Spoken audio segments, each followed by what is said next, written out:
Hello students and learners, welcome to the brain box tutorials. I am your teacher Priyanka. हम कर रहे थे tangent properties of circle. CBSE ICSE class 10 का chapter है ये। हमने इसके थ्योरम्स ऑलरेडी कर लिए, 2 थ्योरम्स किए हैं और अभी उन 2 थ्योरम से रिलेटेड ही हम सम्स करेंगे। आज सारे इंपॉर्टेंट वाले चुन करके लेकर के आई हूँ। हाँ, आईसीएसई 10 वालों को एक बात बता दूँ कि एक और इम्पॉर्टेंट थ्योरम अभी भी बचा है, वो हम लोग नेक्स्ट वीडियो में करेंगे अलग से वो थ्योरम और उससे रिलेटेड सम्स। ओके, सो चलो शुरू करते हैं tangent properties of circle.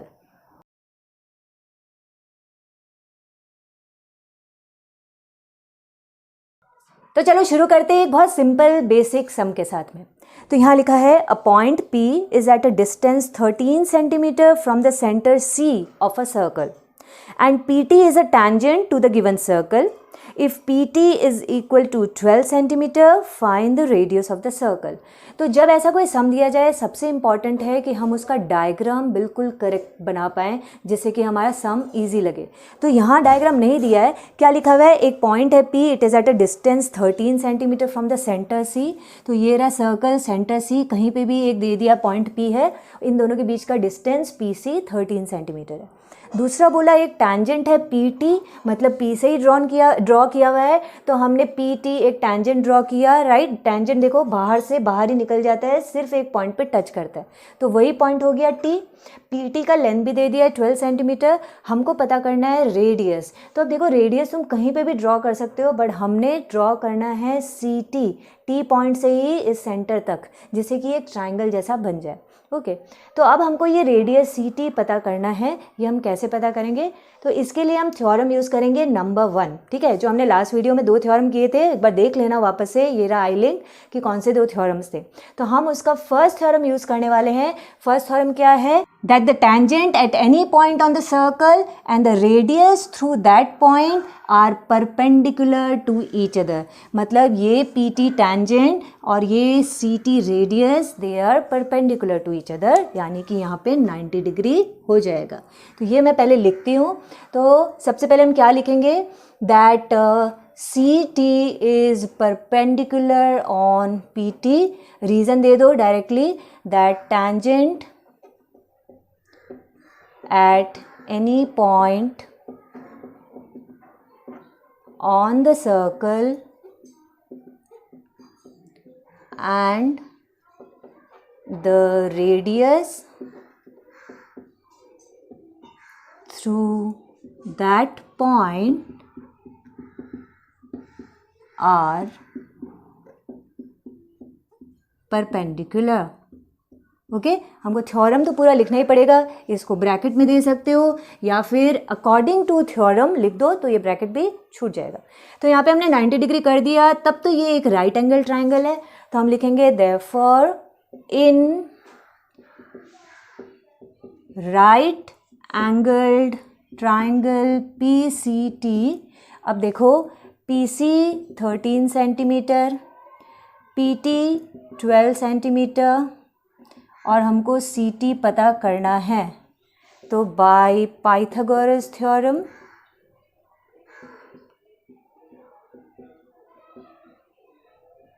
h² is equal to P² plus B² होता है। h मतलब हाइपोटेन्यूज, हमको ये चाहिए तो हम इस साइड ले आते हैं, तो हम लिखते हैं therefore CT² is equal to PC² minus PT², या फिर CT is equal to root में कर दो PC² minus PT²। PC² is 13 का स्क्वायर और माइनस हो गया 12 का स्क्वायर, तो 169 माइनस 144 दैट विल बी 25। तो ये आ गया अपना 5 सेंटीमीटर। तो हमारा रेडियस जो है यानी कि CT, उसका लेंथ आ चुका है 5 सेंटीमीटर जो पूछा गया था। नाउ करते हैं अपना सेकेंड सम। नाउ लिखा हुआ है, सी एक डायग्राम दिया हुआ है और लिखा है quadrilateral ABCD is circumscribed and AD is perpendicular on DC. Find X if radius of the encircle is 10 centimetre. ये डायग्राम मैंने यहाँ बनाया। क्वाड्रिलेटरल ABCD कहाँ है? ABCD ये सर्कमस्क्राइब्ड है। सर्कमस्क्राइब्ड है मतलब कि इसके अंदर एक सर्कल है, या ऐसा सोचो कि एक सर्कल के चारों ओर एक क्वाड्रिलेटरल बन रहा है, उसको बोलते हैं सर्कमस्क्राइब्ड क्वाड्रिलेटरल।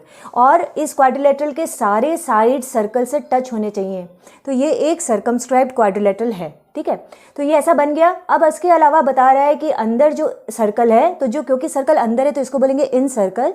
इन सर्कल का रेडियस है 10 सेंटीमीटर, और दूसरा हमको बताया है कि AD परपेंडिकुलर है DC पे, इसलिए मैंने यहाँ पे 90 डिग्री का साइन लगा दिया। हमको पता करना है ये साइड CD, और क्या क्या पता है, तो PB यहाँ से यहाँ तक पता है, फिर ये पूरा BC हमको पता है 38 सेंटीमीटर। तो चलो देखते हैं इसको कैसे करते हैं। तो सबसे पहले ये जो इन्फॉर्मेशन दी है इसी से हम कुछ निकालें। PB जो है ये एक टैंजेंट है जो एक्सटर्नल पॉइंट B से आ रहा है इस सर्कल की तरफ, और ये पॉइंट जो B है एक्सटर्नल पॉइंट, ये दो टैंजेंट्स खींच रहा है, एक B से P की तरफ, एक B से Q की तरफ, राइट। ये पॉइंट जहाँ टच होता है वहीं तक हम लेते हैं। तो BP और BQ ये दो टैंजेंट B खींच रहा है, तो ये दोनों जो टैंजेंट है इसकी लेंथ सेम होगी, बिकॉज सेकेंड थ्योरम यही बोलता है। तो 27 सेंटीमीटर ये, तो हम BQ भी 27 कर देंगे। और अब बचा हुआ जो CQ है, इस पूरे 38 में से अगर हम 27 माइनस कर दें तो बचा हुआ CQ हमारा 11 सेंटीमीटर हो जाएगा। सबसे पहले ये जो पार्ट मैंने किया इतना सा मैं लिख दूँ, तो हम लिखेंगे कि PB is equal to BQ is equal to 27 centimetre.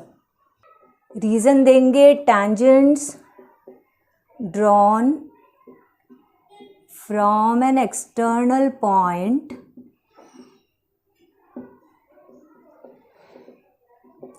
to a circle are equal।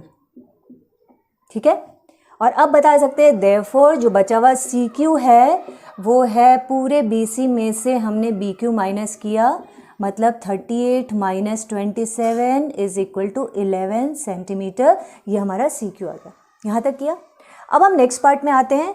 तो अब ये देखो पॉइंट C, ये यहाँ है पॉइंट C, ये सर्कल के बाहर है, इट्स एन एक्सटर्नल पॉइंट, और C से भी देखो दो टैंजेंट्स जा रहे हैं इस सर्कल पे, एक है CR, एक है CQ।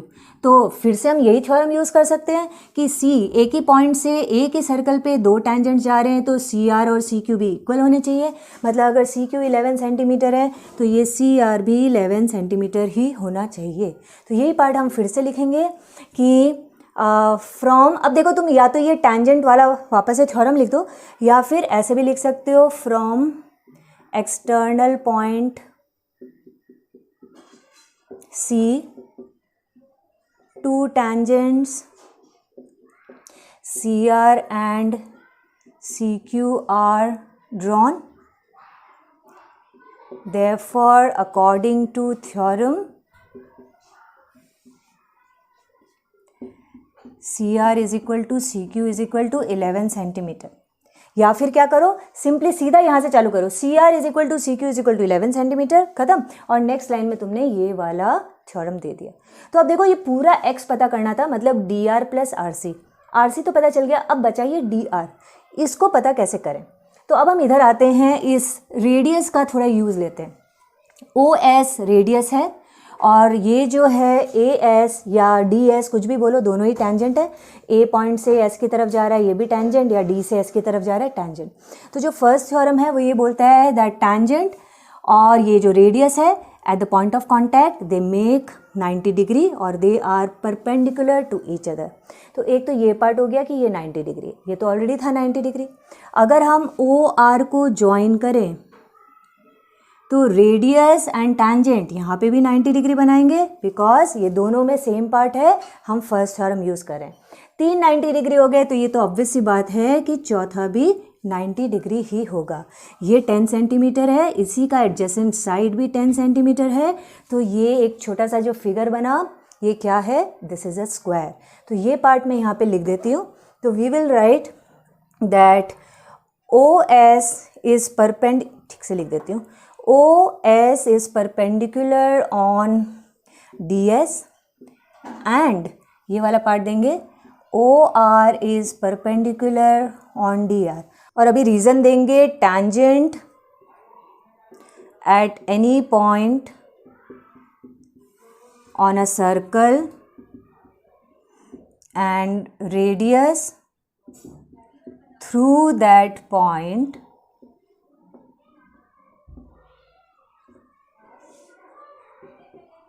are perpendicular.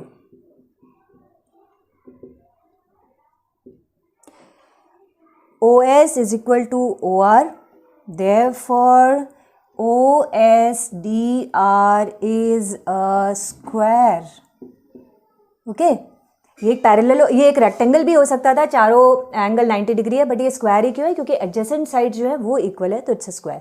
स्क्वायर है तो सभी 10 हो गए, ये भी 10, ये भी 10, तो हमको पता चल गया dr इज 10.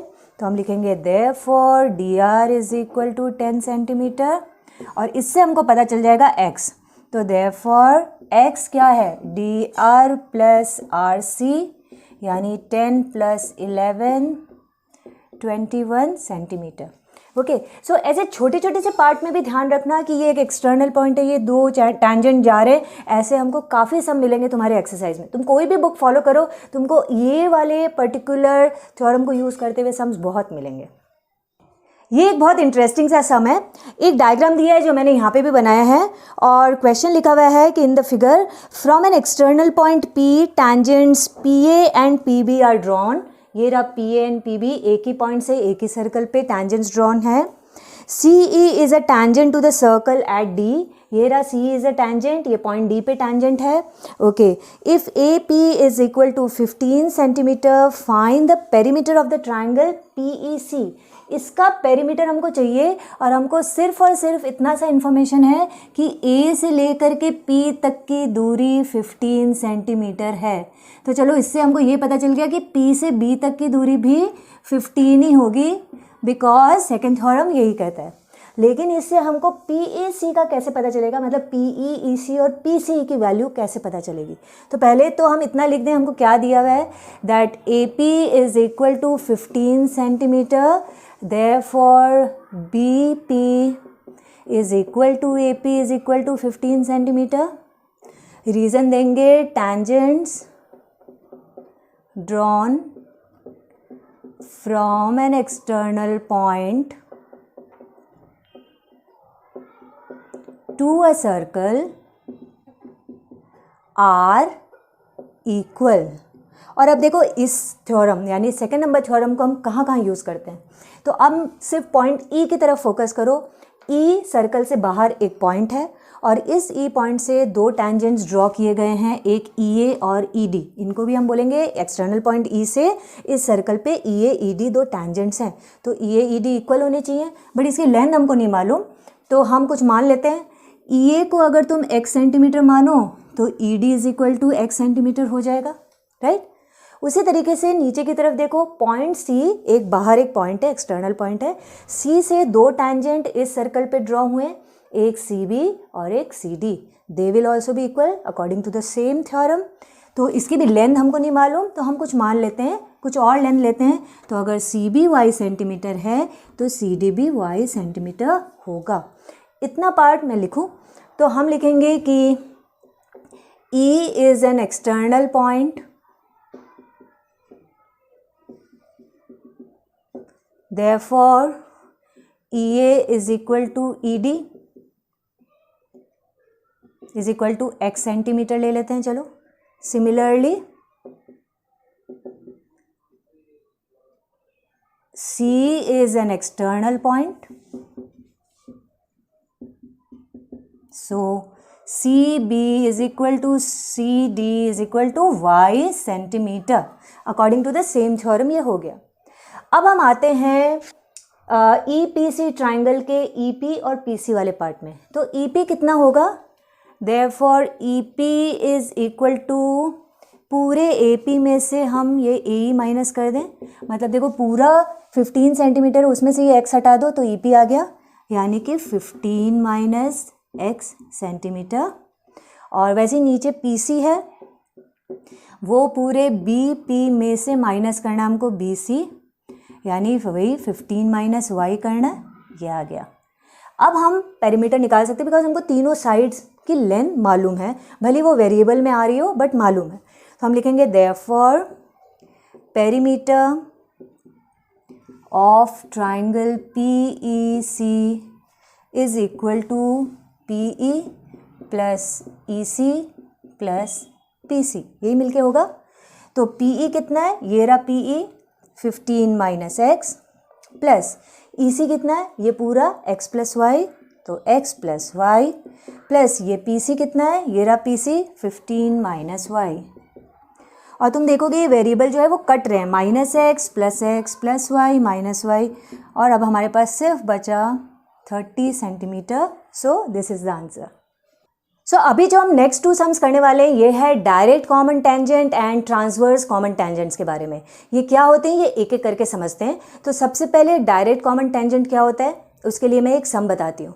नाउ सम में लिखा है the length of the direct common tangent to 2 circles of radii 12 centimetre and 4 centimetre is 15 centimetre. Calculate the distance between their centres. तो क्या दिया है, length of direct common tangent. अभी देखो ये एक टेंजेंट है AB, ये कॉमन टेंजेंट है टू 2 सर्कल्स, दोनों सर्कल पे ही टेंजेंट है इसीलिए इसे it is a common tangent. But फिर डायरेक्ट का क्या मतलब हुआ कि ये दोनों सर्कल्स को सेम साइड पे टच कर रहा है। देखो ये दोनों सर्कल्स को AB टेंजेंट अपर साइड्स में टच कर रहा है, तो ये हो गया डायरेक्ट कॉमन टेंजेंट। अगर एक को अपर में और एक को लोअर में टच करते हुए जाता तो फिर ये ट्रांसवर्स कॉमन टेंजेंट होता। तो it's a common tangent and touching on the same side, इसलिए डायरेक्ट कॉमन टेंजेंट। इस टेंजेंट मतलब AB की लेंथ 15 है, ये दोनों सर्कल का रेडियस 4 एंड 12 है। अब हमको पता करना है डिस्टेंस बिटवीन देयर सेंटर्स मतलब OP, ये पता करना है। तो इसको करने से पहले हम एक छोटा सा कंस्ट्रक्शन करेंगे, वो होगा ये जो सेंटर है O मतलब जो छोटा वाला सर्कल है उसके सेंटर से हम ये BP जो रेडियस है इस पे हम एक परपेंडिकुलर खींचेंगे। तो हमने यहाँ पे एक परपेंडिकुलर खींचा, ये 90 डिग्री, ठीक है, मान लो ये M पॉइंट है, ये 90 डिग्री हो गया। अब एक पार्ट और, ये तो हमको लिखना ही है, उसके साथ साथ ये भी देखो BP रेडियस है और ऊपर टेंजेंट है, ये रहा पॉइंट ऑफ कांटेक्ट। तो हमारा टेंजेंट का फर्स्ट थ्योरम क्या कहता है कि टेंजेंट है और पॉइंट ऑफ कांटेक्ट से रेडियस जाए तो रेडियस और टेंजेंट 90 डिग्री होते हैं। तो देखो दो एंगल 90 डिग्री हो गए। यहाँ पे देखो ये पार्ट भी सेम है, ये रहा टेंजेंट, ये रहा रेडियस, तो यहाँ पे भी 90 बनने वाला है। तो जब 3 एंगल 90 हो गए मतलब फोर्थ भी 90 होगा, that means this is a rectangle.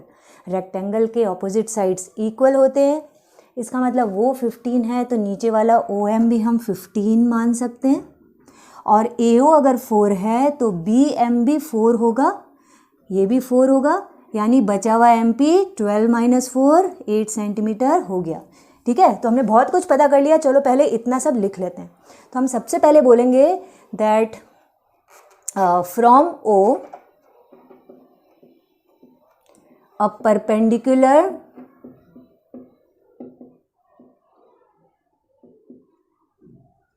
OM is drawn on BP।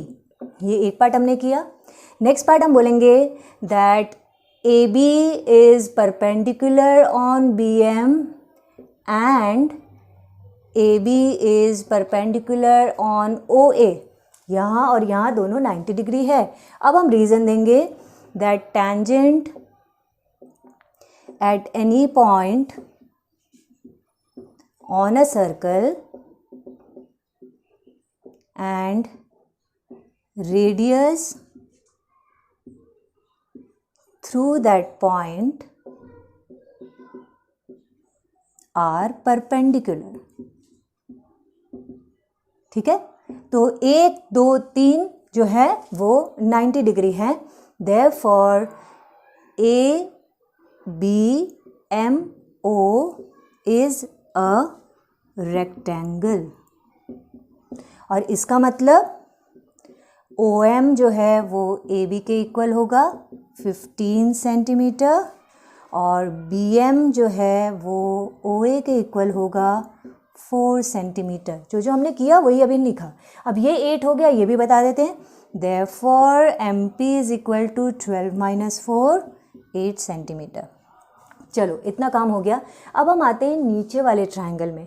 ये जो छोटा सा ट्रायंगल है OMP, it is a right angle triangle, क्योंकि एंगल M अगर उधर 90 बना रहा है तो ऑब्वियस है नीचे भी 90 बनाएगा। BP is a straight line, so it's a right angle triangle. और इस राइट एंगल ट्रायंगल में हमको OP जो इस ट्रायंगल का हाइपोटेन्यूज है वो पता करना है। That is very easy, through Pythagoras theorem will do.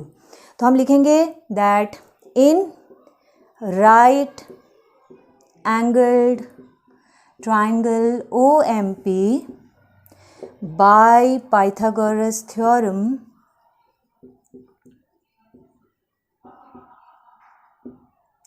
OP is equal to, ऐसे भी बता सकते हैं ना, OM square plus MP square का रूट, यानी कि 15 स्क्वायर प्लस 8 स्क्वायर का रूट।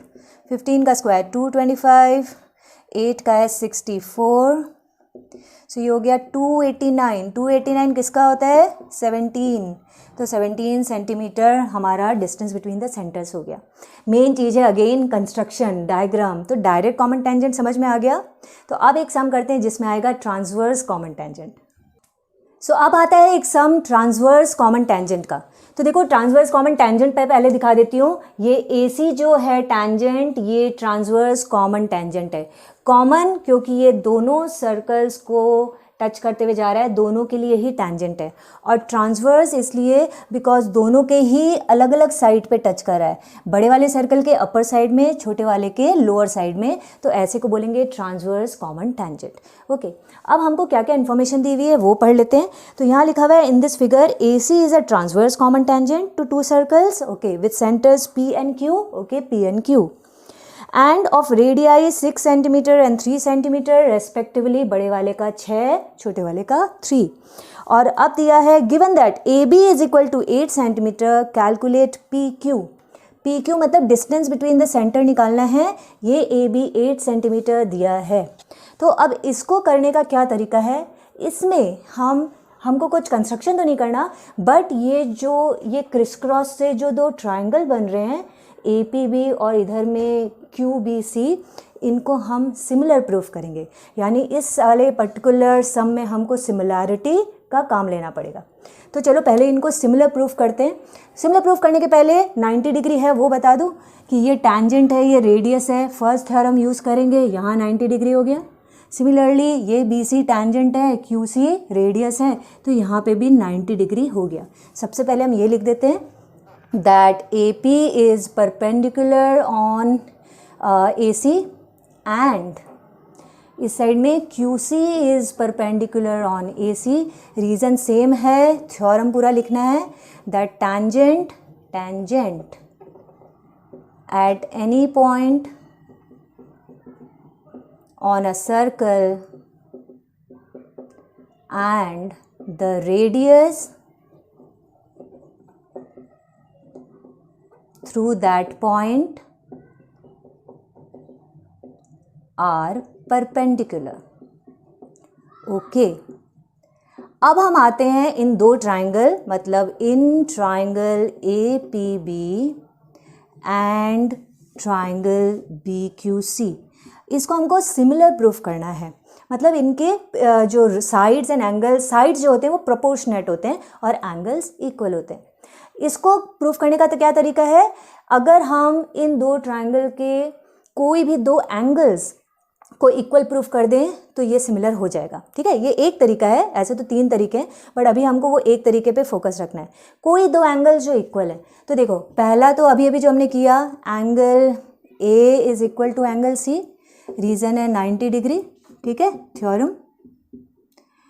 और दूसरा क्या है? दूसरा है ये और ये जो कि है वर्टिकली अपोजिट एंगल। तो हम लिखेंगे angle ABP is equal to angle CBQ। Reason क्या दिया? Vertically opposite angles. तो बस दो एंगल्स इक्वल हुए तो हमने बोल दिया ट्राइंगल APB सिमिलर है। सिमिलरिटी का साइन कैसे देते हैं? कॉन्ग्रुएंसी में जो तुम ये ऐसा देते हो, इस तरीके का कर्व्ड लाइन, बस ये सिर्फ इतना सा दो, दिस इज सिमिलर। तो triangle APB is similar to triangle BQC। अब उससे हमको क्या फ़ायदा? अच्छा, एक्सिम क्या है? चलो AA। जैसे हम कॉन्ग्रुएंट प्रूफ करते हैं तो हम आगे CPCT में ये इक्वली ये इक्वली ऐसे बता देते हैं। इसमें हमको क्या फ़ायदा है? अगर दो ट्राइंगल सिमिलर हो गए मतलब उनके जो कॉरेस्पॉन्डिंग साइड्स है उनका रेशियो इक्वल हो जाता है। साइड्स इक्वल नहीं होते, उन साइड्स का रेशियो इक्वल हो जाता है। बट कॉरेस्पॉन्डिंग साइड्स क्या होते हैं? इसके लिए ये जो ट्राइंगल सिमिलर हुए हैं इसको मैं यहाँ साइड में बनाती हूँ। बनाने का तरीका देखना, APB और BQC मैंने बनाया, APB BQC, बट मैंने अभी तक नाम नहीं दिए। अब मैं नाम दूंगी, जो जो एंगल इक्वल थे वैसे A और C इक्वल था तो अगर मैं ऊपर A लिखती हूँ तो इसमें भी ऊपर ही C लिखूंगी बिकॉज ये दोनों इक्वल थे। और क्या इक्वल था? B और B इक्वल था दोनों का, तो अगर मैं लेफ्ट साइड में B लिखती हूँ तो इसके भी लेफ्ट साइड में B लिखूंगी। और अब क्या बचता है? ये ईजी है, ABP में AB ऑब्वियसली P बचा और BCQ में BC है तो Q ही बचेगा। अब ये मैंने प्रॉपरली दो सिमिलर ट्रायंगल्स को लिखा है। अब कॉरेस्पॉन्डिंग साइड्स क्या होता है? इसका लेफ्ट, इसका राइट कॉरेस्पॉन्डिंग, इसका बेस कॉरेस्पॉन्डिंग। तो अब हम ये लिखेंगे क्योंकि ये सिमिलर हो गए देयरफॉर AB लेफ्ट साइड और लेफ्ट साइड का ratio AB upon BC is equal to AP upon CQ is equal to नीचे के दोनों रेशियो BP अपॉन BQ, ये इक्वल होगा। ओके, ये सिमिलैरिटी की प्रॉपर्टी है। अब इसमें देखो हमको क्या क्या वैल्यू पता है, हम क्या क्या निकाल सकते हैं। तो देखो AB BC, AB तो BC नहीं पता, AP CQ हाँ ये दोनों पता है हमको। तो हम सबसे पहले लेते हैं AB जो हमको पता है 8 सेंटीमीटर, BC हमको नहीं पता, AP और CQ 6 और 3 ये दोनों पता है, हम इससे BC निकालेंगे। तो हम लिखेंगे okay therefore BC is equal to क्या हो रहा है? 3 2 6 2 4 8, BC is equal to 4 centimetre आया। यहाँ पे भी लिख सकते हो, ये रहा 4 सेंटीमीटर। ओके, अभी तक तो हम बस इतना ही निकाल पा रहे हैं, इसमें हम बाद में आते हैं। अब मैं इस ट्राइंगल की तरफ देखती हूँ। देखो छोटा सा ट्राइंगल जो था BQC, ये एक राइट एंगल ट्राइंगल है, इसमें BC 4 QC 3, तो BQ निकाल पाओगे ना? हमको चाहिए PQ, इसका पहला पोर्शन BQ अभी आने वाला है, तो हम निकालते हैं BQ। तो इधर थोड़ी सी जगह है, मैं यहाँ करती हूँ इसको हटा के। ओके, सो हम लिखेंगे in right angled triangle BCQ, BQ निकालना है। BQ इज इक्वल टू क्या? BQ इसका हाइपोटेन्यूज है, राइट एंगल के ऑपोजिट वाली साइड है ना, तो BQ हाइपोटेन्यूज का क्या होता है? P square plus B square, तो QC square plus BC square का रूट, यानी 3 स्क्वायर प्लस 4 स्क्वायर का रूट, 3 3 जा 9, 4 4 जा 16, 16 प्लस 9 25 आ गया 5 सेंटीमीटर। चलो हमको पहला पोर्शन BQ तो आया, अब हमको सिर्फ PB चाहिए, बस पूरा PQ आ जाएगा। अब उस PB के लिए हम फिर से ये वाले पार्ट में आते हैं। ये जो पार्ट है ना जो हमने सिमिलैरिटी में लिया, ये बहुत काम आने वाला है। देखो BQ कहाँ है? BQ यहाँ है, और BQ के ऊपर क्या लिखा है? BP, जो हमको पता करना है। तो इसको तो हम लिखेंगे BP upon BQ is equal to, इनमें से कोई भी एक पार्ट ले लो जिसके दोनों पार्ट हमको पता हो। तो AP CQ दोनों पता थे ना, ये ले लेते हैं AP अपॉन CQ, राइट, मतलब मैंने ये पार्ट लिया इतना सा। BP हमको पता करना है, BQ अभी अभी पता चला 5, AP 6 है, CQ 3 है, सॉल्व कर दो। 3 2 या 6, 2 5 या 10 होने वाला है, यानी कि BP आ गया 10 सेंटीमीटर, ये भी आ गया 10। अब तो आ गया PQ, therefore PQ 10 plus 5 15 centimetre. तो ट्रांसवर्स कॉमन टेंजेंट वाले सम में सबसे इंपॉर्टेंट था सिमिलैरिटी को समझना, ये नहीं होता तो हम सम नहीं सॉल्व कर पाते। सो आई होप तुम लोगों को ये टैंजेंट वाले सम्स अच्छे से समझ में आए होंगे। मेरी पूरी कोशिश थी कि हर तरीके के सम्स जो ये थ्योरम से रिलेटेड हैं इनको मैं अच्छे से बता सकूं, and I am very sure कि तुम लोगों को अच्छे से समझ में आया ही होगा। अभी ICSE वालों के लिए टैंजेंट का और थ्योरम बचता है, वो मैं नेक्स्ट वाले वीडियो में बताऊंगी और उससे रिलेटेड सम्स भी कराऊंगी। तब तक इसको प्रैक्टिस करते रहो। This is most important chapter in class 10। इससे सम्स भी आते हैं और अच्छे मार्क्स के भी आते हैं, तो बहुत स्कोरिंग होता है। Okay, so keep on practising the sums. और चैनल अच्छा लगा है तो सब्सक्राइब करो, वीडियो अच्छे लग रहे हैं तो शेयर करो फ्रेंड्स के साथ। बाय बाय, जय हिंद।